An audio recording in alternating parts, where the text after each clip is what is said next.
Saikrishna lockup death కేసులో నిందితుడు CI Nagaraju కోర్టుకు లేఖ రాశారు. సాయికృష్ణ కేసులో తాను నిర్దోషినంటూ లేఖలో పేర్కొన్నాడు.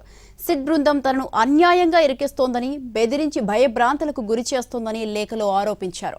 సిట్కు తన కస్టడీతో అవసరం లేదని, కేవలం తనను కేసులో ఇరికించడం కోసమే కస్టడీ కోరుతున్నారంటూ కోర్టుకు రాసిన లేఖలో తెలిపారు. తనను న్యాయవాదుల సమక్షంలోనే విచారించాలని, టార్చర్ చేయకుండా చూడాలని సిఐ లేఖలో కోరారు.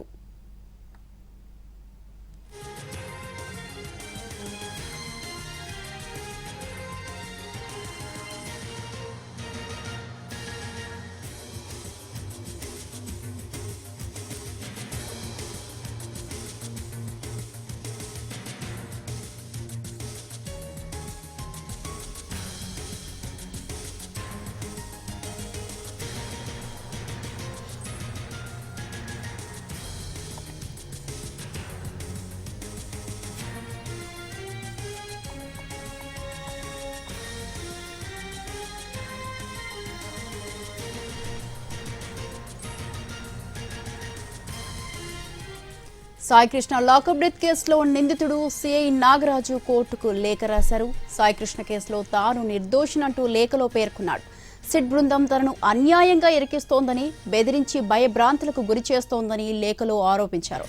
సిట్కు తన కస్టడీతో అవసరం లేదని, కేవలం తనను కేసులో ఇరికించడం కోసమే కస్టడీ కోరుతున్నారంటూ కోర్టుకు రాసిన లేఖలో తెలిపారు.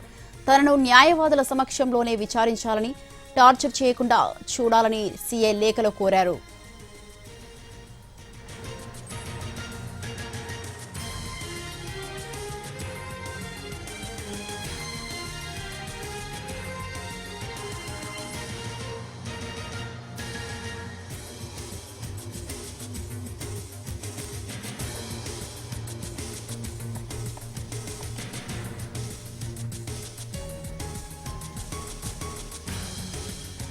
సాయికృష్ణ లాకప్ డెత్ కేసులో నిందితుడు సిఐ నాగరాజు కోర్టుకు లేఖ రాశారు. సాయికృష్ణ కేసులో తాను నిర్దోషినంటూ లేఖలో పేర్కొన్నాడు.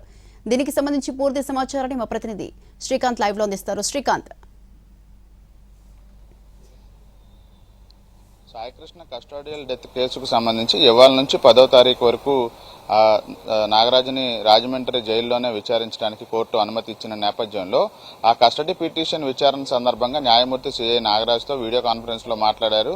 దీనికి సంబంధించి చెప్పాల్సిందేమనంటే దానికి సంబంధించి లేఖ రూపంలో నేరుగా రాజమండ్రి జైలర్ నుంచి కూడా కోర్టుకి పంపించాలని ఆయన ఆదేశించిన నేపథ్యంలో దానికి సంబంధించి కస్టడీ పిటిషన్ మీద వచ్చిన ఆర్డర్ కాపీలో నాగరాజు పంపించినటువంటి రిప్రజెంటేషన్ కి సంబంధించిన లేఖ వివరాలు పొందుపరిచారు. ఇప్పుడు ఈ కేసులో కీలకంగా మారిందని కూడా చెప్పుకోవచ్చు. ఈ కేసులో తనను సిట్ అధికారులు ఇరికించడానికి పూర్తి స్థాయిలో ప్రయత్నిస్తుందని చెప్పి జడ్జికి రాసినటువంటి లేఖలో నాగరాజు పేర్కొన్నారు. సాయికృష్ణ కేసులో తాను నిర్దోషిని అనే విషయాన్ని మరోసారి లేఖ ద్వారా తెలియజేశారు. తనను విచారించాల్సిన అవసరం ఉంటే న్యాయవాదుల సమక్షంలో విచారణ జరపాలని కూడా లేఖలో నాగరాజు పేర్కొనడం కూడా జరిగింది. తనను భయభ్రాంతులకు గురి చేసి, బెదిరింపులకు గురి చేసి కేసులో అంగీకారం అంటే ఒప్పుకునేలాగా సిట్ అధికారులు చేస్తున్నారనే విషయాన్ని న్యాయస్థానం దృష్టికి తీసుకొచ్చారు. దీంతో పాటు సిట్ అధికారులను తనను కస్టడీకి తీసుకోవాల్సిన అవసరం కూడా లేదనే విషయాన్ని చెప్పడం జరిగింది. కేసులో తనను ఇరికించడం కోసమే సిట్ అధికారులు కస్టడీకి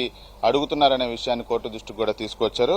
అదేవిధంగా సిట్ అధికారులు తనను టార్చర్ చేయకుండా చూడాలని కూడా న్యాయమూర్తి దృష్టికి కూడా తీసుకెళ్లిన నేపథ్యంలో ఈ కేసులో ఇప్పటికే నాగరాజు A1 గా ఉన్నారు, అరెస్ట్ అయ్యి రాజమండ్రి సెంట్రల్ జైల్లో ఉన్నారు. ఒకవైపున న్యాయస్థానం కూడా 8 రోజులు విచారించడానికి కస్టడీకి తీసుకొని అనుమతి కూడా ఇచ్చినప్పటికీ కూడా ఆ న్యాయస్థానానికి సిఐ నాగరాజు కస్టడీ అంశం మీద రాసినటువంటి రిప్రజెంటేషన్ లేఖ అనేది ఇప్పుడు వైరల్ గా మారిన పరిస్థితి కూడా. Thank you Srikanth, thanks for the live details.